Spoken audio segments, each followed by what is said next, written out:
Girivaradhari.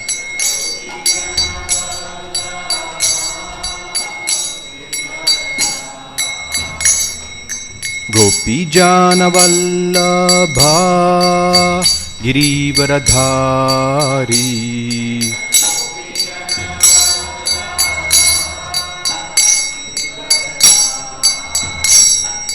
Yashodanandana Vraja Janaranjana.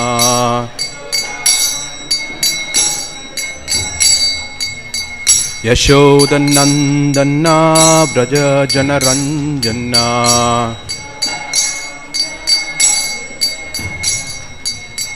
Yamuna Tira Vanachari.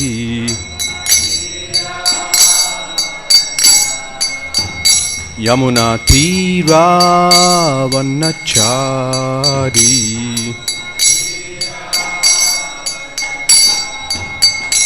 Jaya Radha Madhava Kunja Vihari.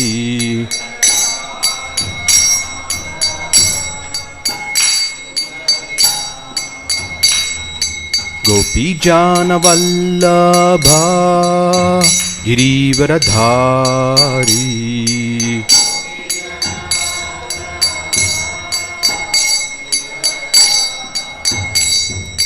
Yashodanandana Vraja Janaranjana.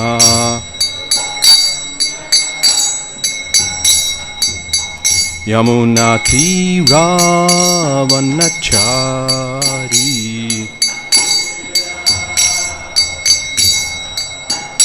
Jaya Radha Madhava Kunja Vihari.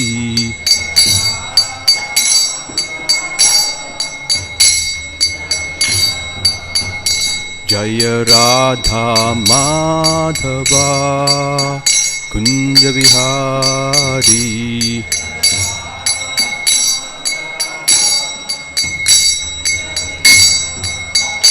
Jaya Radha Madhava Kunja Vihari.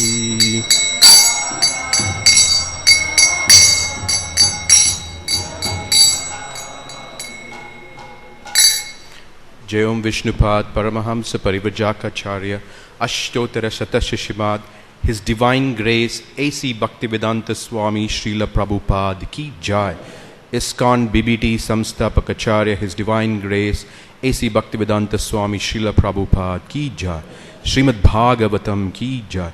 All glories to the assembled devotees, all glories to the assembled devotees, all glories to the assembled devotees, all glories, all glories, all glories to Sri Guru and Gauranga, all glories to Srila Prabhupada. Om Namo Bhagavate Vasudevaya.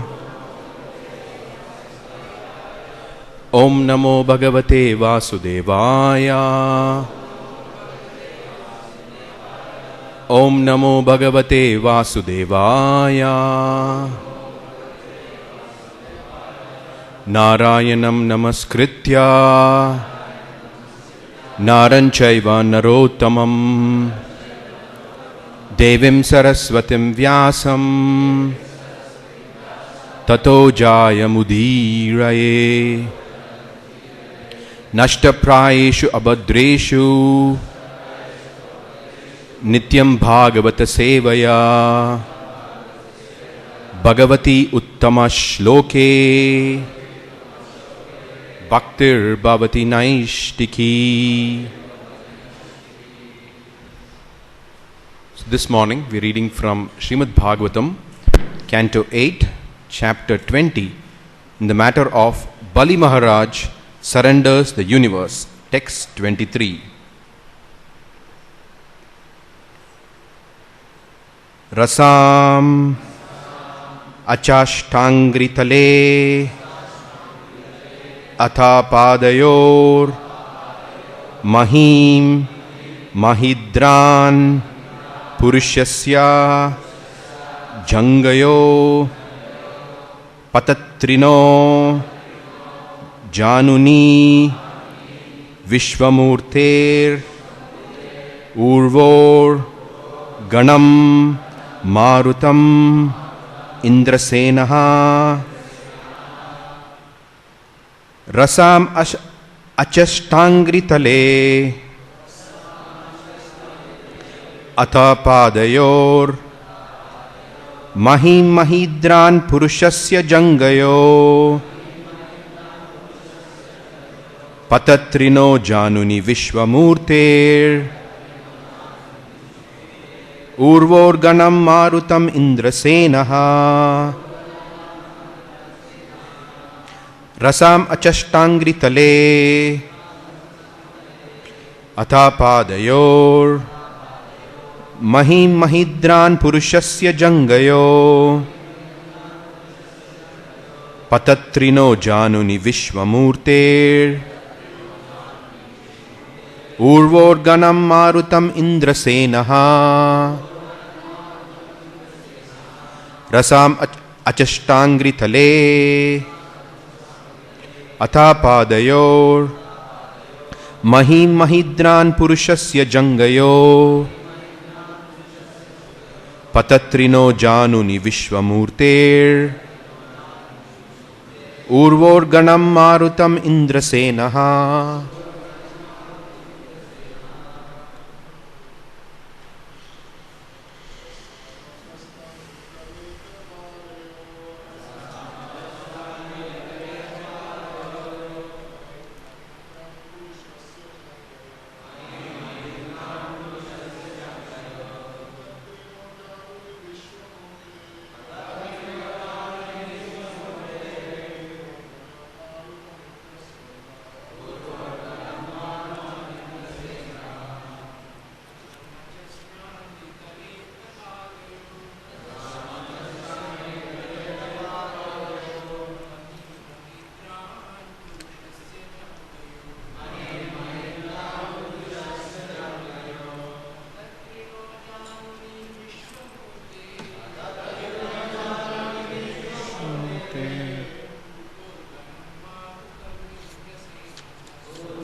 Vaishnavis.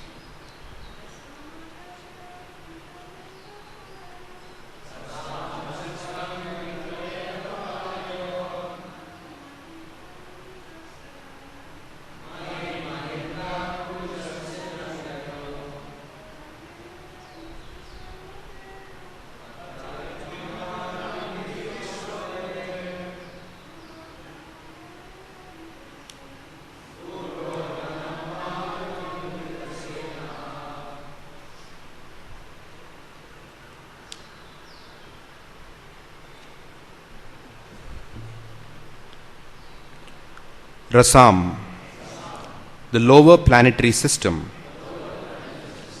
Achashta, observed. Angritale, beneath the feet or on the sole. Atha, thereafter. Padayo, on the feet. Mahim, the surface of the land. Mahidran, the mountains. Purushasya, of the giant personality of Godhead. Jangayo, on the calves. Patatrinaha, the flying living entities. Januni, on the knees. Vishwamurte, of the form of the gigantic Lord. Urvo, on the thighs. Ganam Marutam, varieties of air. Indrasenaha, Bali Maharaj, who had obtained the soldiers of King Indra and who was situated in the post of Indra.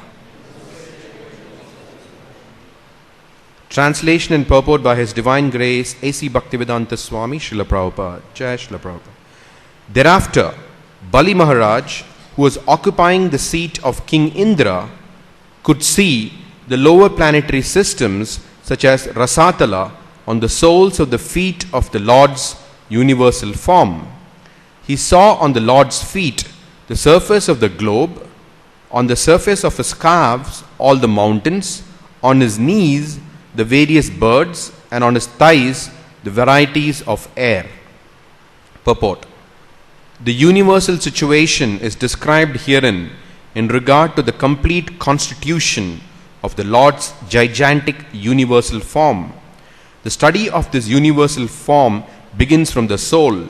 Above the soles are the feet, above the feet are the calves, above the calves are the knees, and above the knees are the thighs. Thus the parts of the universal body, one after another, are described herein. The knees are the place of birds, and above that are varieties of air. The birds can fly over the mountains, and above the birds are varieties of air.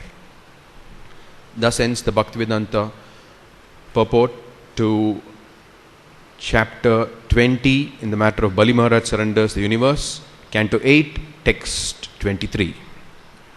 Om Ajnanathmirandasya Gyananjana Shalakaya Chakshurunmilitam Yena Tasmai Shri Gurave Namaha Shri Caitanya Manobishtam Sthapitam Yena Bhutale Swayam Rupa Kadamahyam Dadati Swapadantikam Vandeham Shri Guru Shri Utapadakamalam Shri Gurun Vaishnavamscha Shri Rupam Sagrajatam Sagana Raghunathanvitam Tam Sajivam Sadvaitam Savadutam Parijana Sahitam Krishna Chaitanya Devam Sri Radha Krishna Padan Sahagana Lalita Sri Vishakan Vitamscha Nama Om Vishnu Padaya Krishna Preshtaya Bhutale Srimate Jayapataka Swaminiti Namine Nama Acharya Padaya Nitaikrapa Pradayine Gaurakata Dhamadaya Nagaragrama Dharine Nama Om Vishnu Padaya Krishna Preshtaya Bhutale Srimate Gopi Paranadana Dase Iti Namine Nama Om Vishnu Padaya Krishna Preshtaya Bhutale Srimate Bhaktivedanta Swaminiti Namine Namaste Saraswate Deve Gauravani Pracharine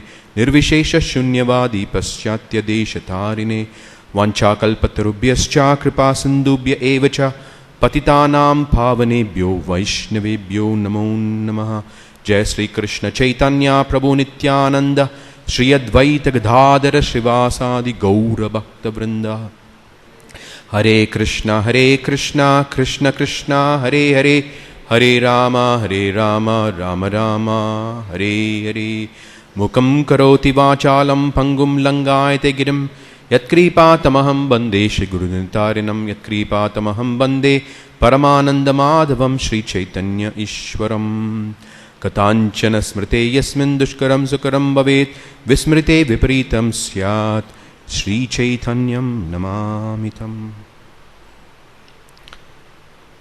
So in this section of the 20th chapter, there is a brief description of the universal form. We know from the Bhagavad Gita that there was a very elaborate description of the universal form. The form that Krishna exhibited to Arjuna on the battlefield. And throughout that section, Srila Prabhupada repeatedly makes the point that Arjuna asked Krishna to show the universal form to prove actually that he is the Supreme Personality of Godhead. Krishna had theoretically and philosophically explained that he is the Supreme Personality of Godhead. So Arjuna requested Krishna to show his universal form so that in future, Prabhupada writes repeatedly in those purports, that in future, when somebody says that he is God, this is the means this is the method to prove that he is God, that should show his universal form. And rightly so, 5,000 years have passed, and there are so many gods who have come in this interim, the so-called gods. Even to this day, there are so many gods. And as they say, in India, there's a god manufactured every minute in the god factory.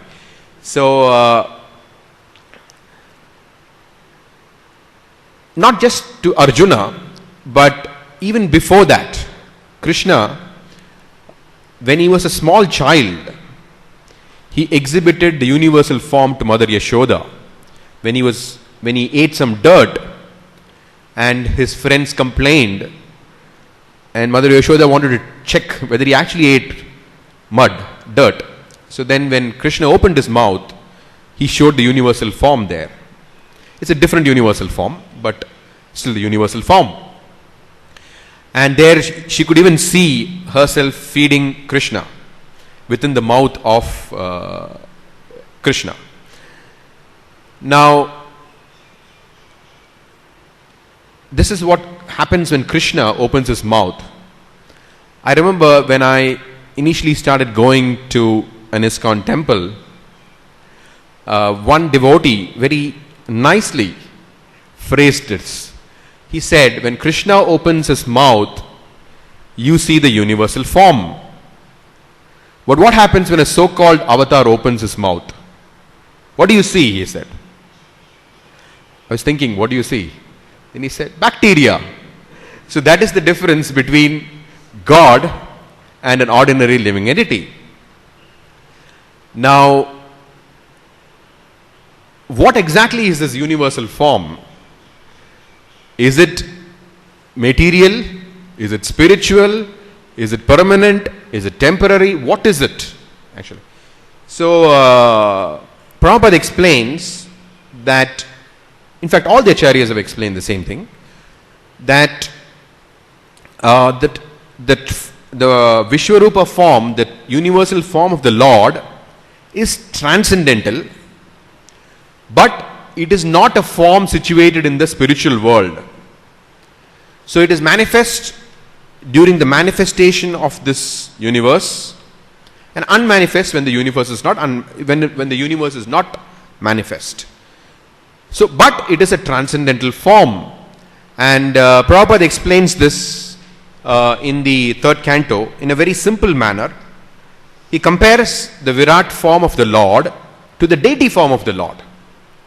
So the deity form of the Lord is also manifest when the material universe is manifest, and is not manifest when the material universe is not manifest. They are not transcendental forms in the spiritual world. So Prabhupada explains in the this is from the 6th chapter of the 3rd canto, text 4. The Virat Rupa is not therefore an eternal form of the Lord exhibited in the spiritual sky. It is a material manifestation of the Lord. Material does not mean mundane, but Prabhupada also explains it's spiritual, transcendental. The Archa Vigraha, or the worshipable deity in the temple, is a similar manifestation of the Lord for the neophytes. But in spite of their material touch, this is the important point, but in spite of their material touch, because the Lord by His kindness is manifest in a form that is visible to our eyes, the Archa Vigraha form, but it's not that, and Prabhupada explained, but in spite of their material touch, such forms of the Lord as the Virat and Archa are all non-different from His eternal form as Lord Krishna.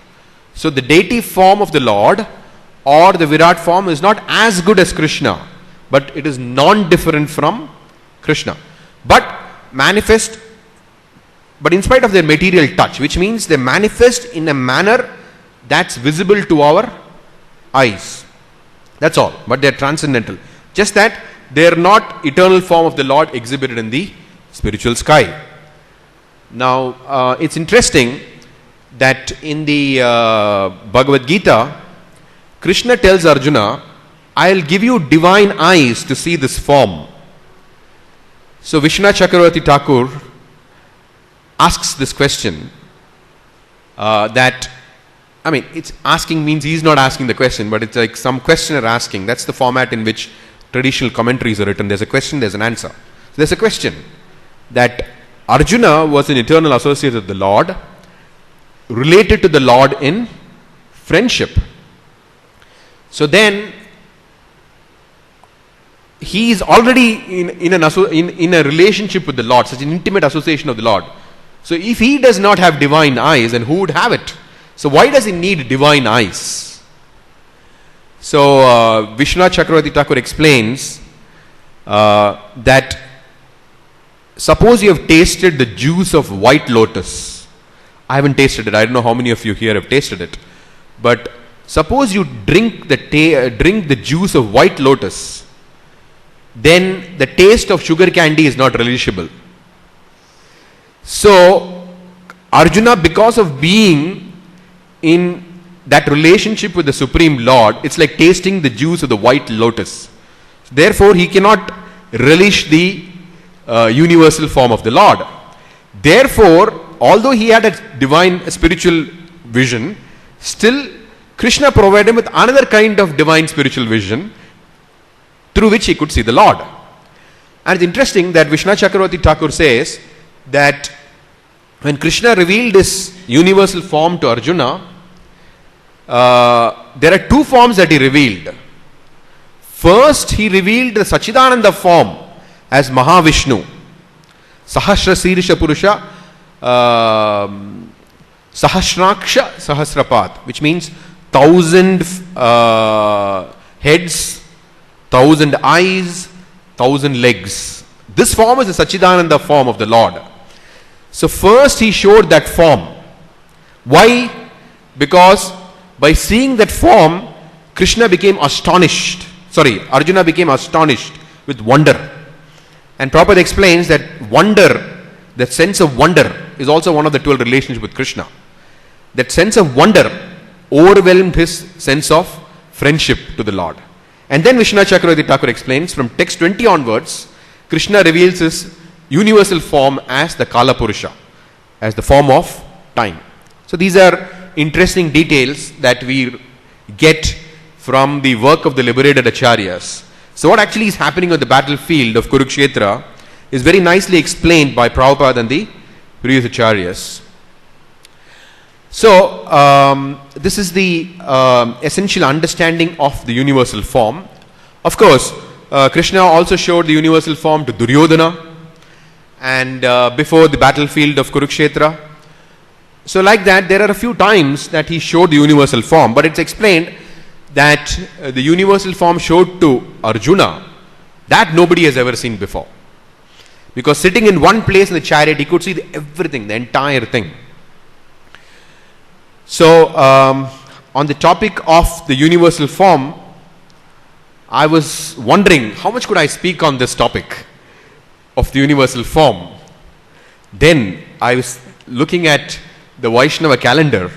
Then it says today is the appearance day of Vakreshwar Pandit. So it's 8:30 now. This is exactly what I had planned. So half the class will speak on the universal form, and then the rest of the class I'll speak on Vakreshwar Pandit. Not just his pastimes, but also certain other aspects of Vakreshwar Pandit. Pandit's lineage. Now, Vakreshwar Pandit, as most of you know, must have heard, must have read, must have appreciated, he was a great dancer. And once he danced for 72 hours continuously in Srivas Thakur's house. So Lord Caitanya was very fond of his dancing. And it's also explained that Lord Caitanya was very fond, was so much appreciative of Vakreshwar Pandit. He said that because of his pure love for Krishna, Krishna is seated in his heart and he is dancing. Therefore, Vakreshwar Pandit is also inspired to dance for the pleasure of the Lord. So there is one pastime where Devananda Pandit was reciting the Bhagavatam. And when he was reciting the Bhagavatam, Srivas Thakur was present in that assembly. And Srivas Thakur, he developed symptoms of ecstasy hearing the Bhagavatam. And obviously when a person develops symptoms of ecstasy, it creates some kind of a disturbance in the assembly. At least superficially it creates a disturbance. So what happened was, Devananda Pandit's followers removed Srivas Pandit from that assembly of Vaishnavas hearing the Bhagavatam. So when that happened, Devananda Pandit did not protest. So Lord Caitanya was very angry, because Srivas Thakur was such a great exalted Vaishnava. And just like we don't insult the book Bhagavat, we are not meant to insult the devotee Bhagavat. Insulting the devotee Bhagavat is very serious. And when Lord Chaitanya heard that, Devanand Pandit did not protest. He was very angry. He considered that behavior very offensive. Yet, it was Vakreshwar Pandit who redeemed Devananda Pandit from that predicament. Once, when Devananda Pandit when Vakreshwar Pandit, he went to Kulia, and there he was singing and dancing. And Devananda Pandit also went there, and he was so enchanted by the singing and dancing of Vakreshwar Pandit that he took a cane and he kept away people coming near Vakreshwar Pandit so he could continue to sing and dance. So when Mahaprabhu heard this, he was very pleased that Devananda Pandit had rendered such service to Vakreshwar Pandit. And because of this, rendering such service to Vakreshwar Pandit was very dear to Sri Chaitanya Mahaprabhu. Mahaprabhu forgave Devananda Pandit. And it is explained that Vakreshwar Pandit also went with Lord Chaitanya Mahaprabhu when Lord Chaitanya Mahaprabhu went to Puri. And he also stayed in Jagannath Puri in the same place as Chaitanya Mahaprabhu in Kashi Mishra's house, Gambhira. So we have the Sri Sri Radha Radhakanta deities even today. And these were the deities of Vakreshwar Pandit. So Vakreshwar Pandit was a very dear associate of Chaitanya Mahaprabhu. Now many of you may have heard of these pastimes of Vakreshwar Pandit, but what may not be known to everybody else, what may not be known to everybody is about the lineage of Vakreshwar Pandit and what relevance it has for the modern day practice of Gaudiya Vaishnavism. Vakreshwar Pandit had a disciple, Gopal Guru Goswami, and who had a disciple, Dhyanachandra Goswami. Now, Dhyanachandra Goswami established what is called the Dhyanachandra Paddhati. Now, you may not have heard these names specifically, but during Prabhupada's manifest pastimes, there was there were significant, episodes in relationship with this Paddhati. Now, we know from the nectar of devotion that there is Vaidhi Bhakti, there is Bhava Bhakti, and there is Sadhana Bhakti, there is Bhava Bhakti, there is Sadhana Bhakti, there is Bhava Bhakti, and there is Prema Bhakti. In Sadhana Bhakti, there are two types, Vaidhi Sadhana Bhakti and Raganuga Sadhana Bhakti. Now, the followers of Dhyanachandra Goswami, the Dhyanachandra Paddhati, they are the group who propound the Siddha Pranali. It's also called the Siddha Pranali Paddhati. They claim that the followers of Bhakti Siddhanta Saraswati, the Saraswatas, Prabhupada identifies us as the Saraswatas. We are not specifically just Rupanugas, as we are all followers of Rupa Goswami, yes. But Prabhupada more specifically classifies us as the Chaitanya Charitamrita. He says we are the Saraswatas. What does it mean? Prabhupada says Saraswatas mean those who propagate the cult of Sri Chaitanya Mahaprabhu and who fight against opposing elements. This is the Saraswata. Prabhupada very clearly defines it like that.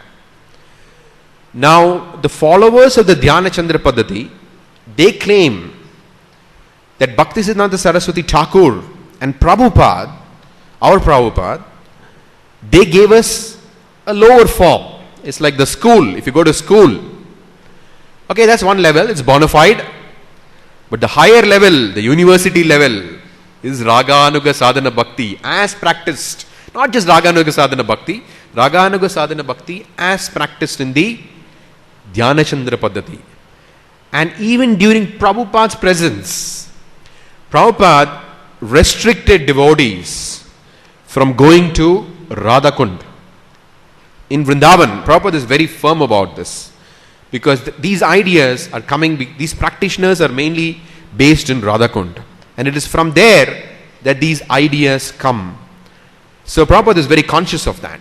Nevertheless, his own Sanskrit editor, Nitai Das, during Prabhupada's own presence, he came and told Prabhupada that he would like to take blessings of Prabhupada so that he can move on to something higher than what Prabhupada had given him.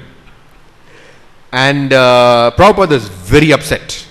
He was very angry because Nitai had criticized Bhaktisiddhanta Saraswati Thakur, because the process that we follow is the paddhati that is given to us by Bhaktisiddhanta Saraswati. And Prabhupada, when he saw that Nitai said something like this, he was very angry that somebody could dare to criticize Bhaktisiddhanta Saraswati. So Nitai had not fallen down, he had not swindled money, the so-called, which are abominable activities. But the strongest letter that Prabhupada wrote in the history of ISKCON was about Nitai Das. He wrote, that's there on the folio, you can see it, to all the temple presence. He said, Nitai has become a poisonous snake and he should be avoided at all costs. I'm just paraphrasing, but he did say he has become a poisonous snake. So this is how Prabhupada reacted. Prabhupada is extremely upset that this thing could cause a great disturbance. And so Prabhupada kept that at bay during his physical presence. And Tamal Krishna Maharaj writes an article in the ISKCON Communications Journal that it came back again into ISKCON in the early 90s. And I remember Kadambakanan Maharaj, a few years before, on the Rasa Purnima, he was giving a talk. And he was the temple president of Vrindavan at that time. So he was saying how Prabhupada had kept this whole Siddha Pranali Paddhati out of the four walls of ISKCON. And during the time that he was the temple president in Vrindavan, Kadambakanan Maharaj, in the early 90s, it slowly began to seep in through the walls of ISKCON. Slowly it began to seep in, and he said it went on, and finally it came in through the main door.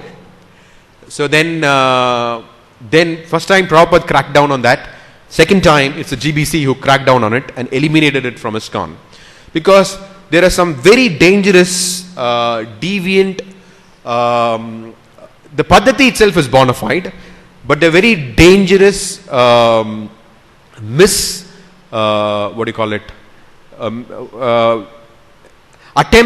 dangerous attempts to mislead the members of ISKCON. For example, they claim that the devotees of ISKCON who do book distribution, these are all inferior activities.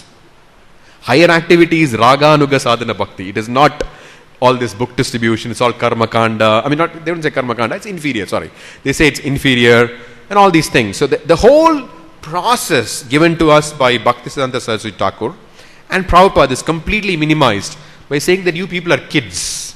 It's not all about preaching, it's all about Raganuga Sadhana Bhakti.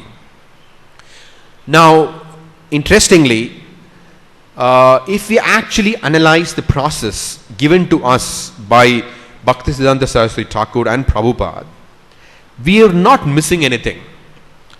Because the classic book on Raganuga Sadhana Bhakti, Shri Ragavartama Chandrika, written by Vishwanath Chakravarti Thakur. Now, I'm not paraphrasing anymore. I'll give you an exact definition of what is Vaidhi Sadhana Bhakti, what is Raganuga Sadhana Bhakti, and what is a disturbance to Bhakti. So Vishwanath Chakravarti Thakur gives a very clear, precise definition. He explains that if one follows the Vidhi Marga, impelled by a desire to follow scriptural regulations, that is called Vaidhi Sadhana Bhakti. Then he says, if one follows Vidhi Marga, this is the exact term he uses. If one follows Vidhi Marga with the greed to follow in the footsteps of the residents of Vrindavan, that is Raganuga Sadhana Bhakti. If one follows the Vidhi Marga, I'll repeat it again, if one follows the Vidhi Marga with the greed to follow in the footsteps of the residents of Vrindavan, that is Raganuga Sadhana Bhakti. This is the definition. And then he also says, if one worships the Supreme Lord Krishna without following the scriptural injunctions, that is a disturbance to bhakti. So whether it is Vaidhi Sadhana Bhakti or whether it is Raganuga Sadhana Bhakti, one has to follow scriptural injunctions. Without that, it cannot be called Raganuga Sadhana. It's a question of what is the mood with which you are practicing. If you practice with an intense desire to follow in the footsteps of the residents of Vrindavan, that is called Raganuga Sadhana Bhakti. And what Prabhupada has done is, actually Prabhupada has given us Raganuga Sadhana Bhakti. Because, okay, I'll give you my own example. That before I took to Krishna consciousness, I had read various philosophies. And Eastern, Western, everything. Finally, without getting into the details of how I read the Krishna book, I got the Krishna book and read it at one sitting. And what happened to me was, without any voluntary endeavor, without anything, any effort on my own, just by reading that one Krishna book, I had an intense desire. When reading the Krishna book was like living in Vrindavan. It is almost like the way Prabhupada has presented the Krishna book. He gives you an experience of Vrindavan. It was just like living in Vrindavan. And usually, after you keep down a book, the experience that you feel while reading a book gradually diminishes. But what happened with me was, after I put down the Krishna book, the experience kept increasing. So this is a very, very strange phenomenon which I had never experienced before on reading any book, that the experience magnifies with time. And eventually it became so strong that it drove me to the temple to find out, what is this? I want this. This is Prabhupada's mercy. That even somebody who has no idea of what is bhakti, Prabhupada creates that desire, that he gives us that experience of Vrindavan, and he drives us with that higher taste to practice. And I should tell you that when I read the Krishna book, whatever strong attachments that I had to this material world, whatever, everything without any endeavor began to look very pale. This is the mercy of Prabhupada. This is what Prabhupada can do, and this is what he has given us. That he is driving us by giving us the pastimes of Krishna with the right philosophy. You look at Krishna book, it is not just pastimes of Krishna. It is interwoven with the philosophy. This is exactly what is Raganuga Bhakti, because Vishwanath Chakravarti Thakur defines it as, you follow the Vidhi Marga with a desire to follow in the footsteps of the residents of Vrindavan. And Prabhupada,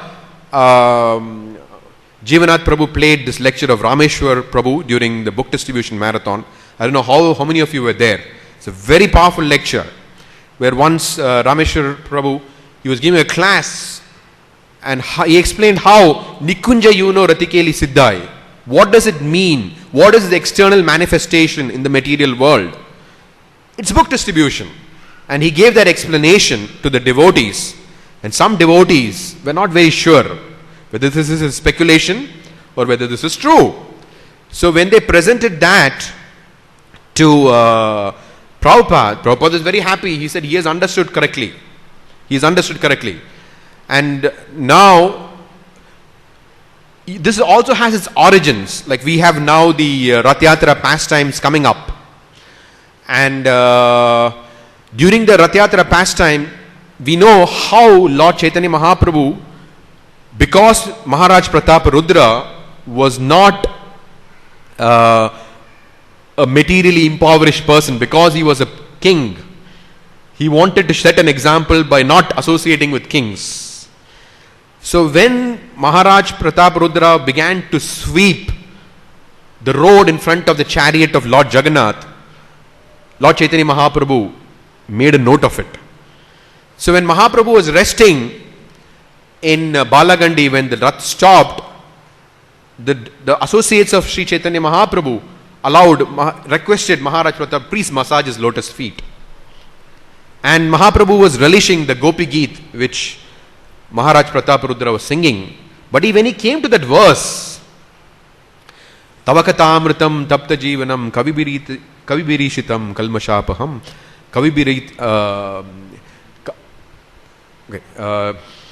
Tavakatamritam tapta jivanam kavibiriditam kalmashapaham Shravanamangalam Srimadatam Bhuvigranantiye Bhuridajana.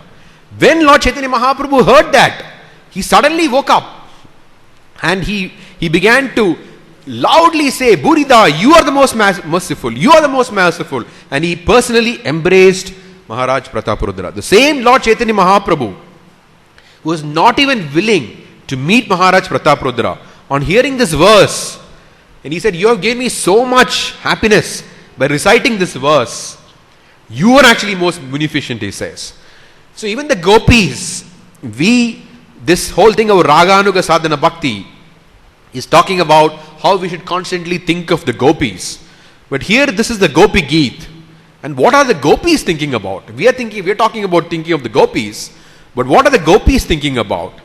That the preachers, those who narrate the glories of Krishna, they are the most glorious. So Bhaktisiddhanta Saraswati Thakur and Prabhupada explained to us, our goal is not to see God. Our goal is to act in such a way so that God sees us. So our goal is not simply to try to see the gopis. Our goal, Raganuga Sadhana Bhakti, is to act in such a way that the gopis sees us. The gopis see us. That's book distribution. That's preaching. And this is what Lord Chaitanya Mahaprabhu was so enamored when he heard that verse. So what Bhaktisiddhanta Saraswati Thakur and Prabhupada has given us is the complete package. Yes, the Dhyanachandra Paddhati is bona fide. There's no doubt about it. But the process that Bhaktisiddhanta Saraswati Thakur and Prabhupada have given us is not anything less. It is a complete package. It is a complete package. There's nothing missing in this package whatsoever. Just that we have to take the pains to understand how it is so. Because during Prabhupada's time, there is only Nitai Das. Today, you have the internet.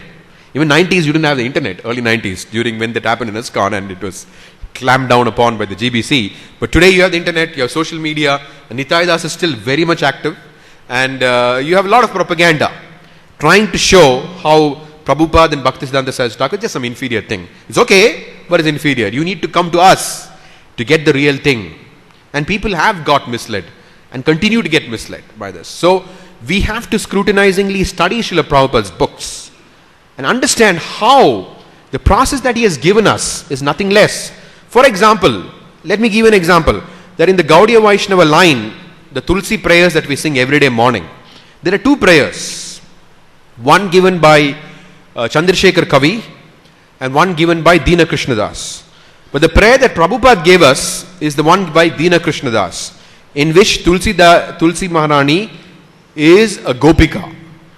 Sri Radha Govinda Preme Sadajena Basi. So this is how we pray. There's another prayer, which is also Gaudiya Vaishnava prayer by Chandrasekhar Kavi, where Tulsi Maharani is the wife of Sripati. That's Vidhi Bhakti, Vaidhi Sadhana Bhakti. So both are there.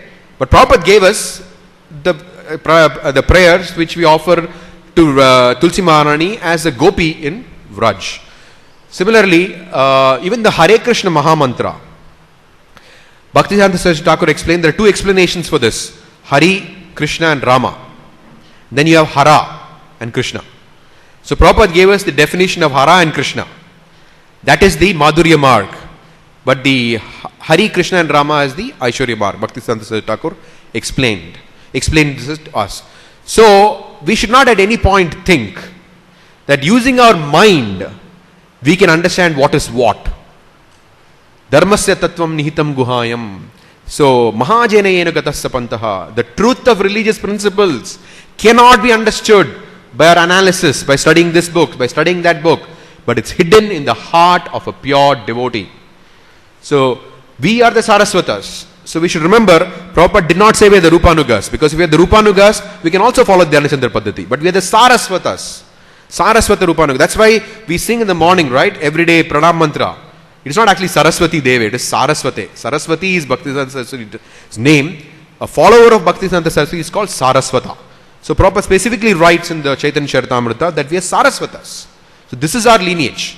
And as long as we follow our lineage perfectly, the highest result, Krishna Prema, is guaranteed. That is a fact. And Prabhupada actually encourages that. So let me just end with that quotation from Prabhupada, where Prabhupada is giving a lecture in London, and he says, this is on 23rd of July 1973, when you work for Krishna with love and enthusiasm, that is your Krishna conscious life. If you think that it is hackneyed, it is troublesome, but what can I do? Means some people do that. They practice devotional service as it is hackneyed, it's troublesome, what can I do? These people ask me to do it, I have to do it. This is called Vaidhi Sadhana Bhakti. Prabhupada said this is not Krishna consciousness. So the Krishna consciousness that Prabhupada has given us is, you have to do it voluntarily and with great pleasure. So the same thing, the lavlyam, the desire to follow in the footsteps of the residents of Vrindavan, that brings us great pleasure. Then you know, Utsaha Nishya Dhairya Tat Karma Pravartanat Sato Vritte Sadhu Sange Sadbir Bhakti Prasidyati. You will find in our Upadeshamrita, always you should be enthusiastic. Utsahat, Dhairyat with patience, Tat Karma Pravartanat, Nishyat with confidence. When I am engaged in Krishna's business, Krishna's activities, Krishna will surely take me back home, back to Godhead. Goloka Vrindavan. Vaidhi Sadhana Bhakti cannot take you to Goloka Vrindavan. This Sadhana Bhakti, Raganuga, which Krishna is talking about, which Prabhupada has given us, the whole of what Prabhupada is teaching is Raganuga Sadhana Bhakti, actually. So, and Krishna says, Man manama bhavamad bhakto madhyaji mam namaskuru. I will take you back. It is stated. Krishna is not a liar, Prabhupada says. So, we have to work with enthusiasm.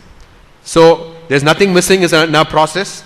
So, since it was the appearance day of Vakreshwar Pandit and Dhyana Chandra Paddhati comes from his lineage, there's nothing wrong with that Paddhati. Let me state it again. But Bhaktisiddhanta Saraswati Thakur maintained the principle. Very few people are qualified to practice it. That's why he wrote the whole book called Vaishnava K, where he says that you think you're practicing some Raganuga Sadhana Bhakti, but you're sitting in Radha Kund and all that you're thinking of is money and women. And Prabhupada said most of these Babajis, they all have so many women associates, they have so much relationship with women. So this is an extremely difficult process, the Dhyana Chandra Paddhati. But the Raganuga Sadhana Bhakti which Bhaktisiddhanta Saraswati Thakur has given us, that is it is a process which is possible for all types of people. But either way, every practice has to be based on morality and religious principles. It's not that suddenly somebody is following some Dhyana Chandra Paddhati and says, okay, I don't have to follow any rules and regulations. That's Vishwanath Chakravarti Thakur himself says that's a disturbance. They have to also follow. But it's not easy. Therefore, Bhaktisiddhanta Saraswati Thakur, understanding the temperament, the eligibility of people in this age, he gave us a process which is complete. He says by chanting the holy names, automatically the Nama, by chanting the Nama, the Rupa, Guna and Leela of the Lord will manifest. So I think I'll stop there. If there are any comments or questions. Yes, Prabhu.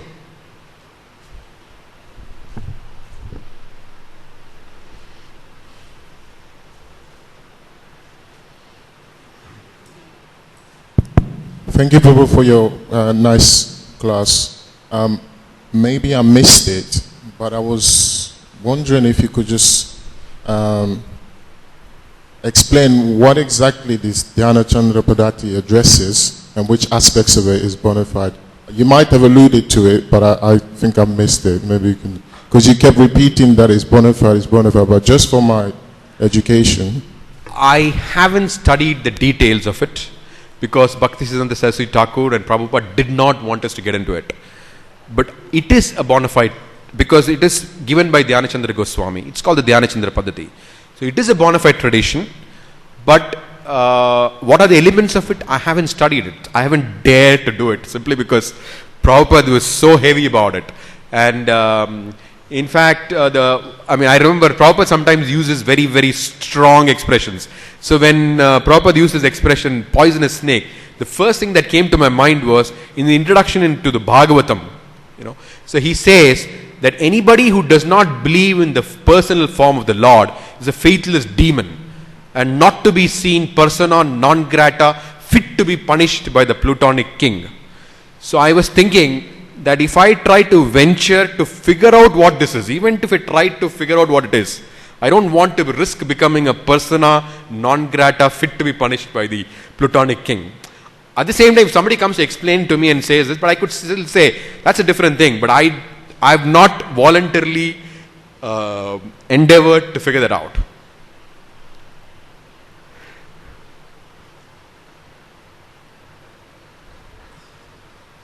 Yes, ma'am. Srimad Bhagavatam ki jai, Srila Prabhupada ki jai.